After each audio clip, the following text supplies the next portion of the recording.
Belasan adegan kasus pembunuhan antara keponakan dan tantenya yang dilaksanakan di lokasi kejadian di perumahan Kecamatan Tanah Sarayal, Kota Bogor, di mana korban dilakukan oleh peran pengganti.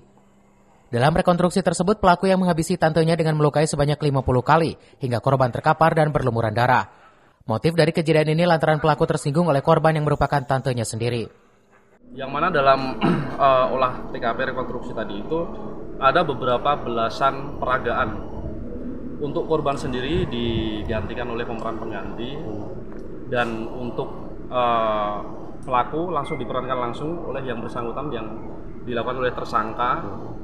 Dan fakta-fakta yang terungkap dalam olah TKP tadi bahwa tersangka mengakui telah berulang kali, ya kira-kira sekitar 50 kali memukul wajah daripada si korban yang menyebabkan luka terbuka sehingga menyebabkan korban meninggal dunia.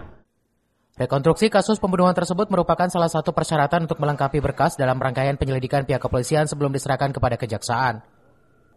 Dari Kota Bogor, Wawan Supriyatna melaporkan.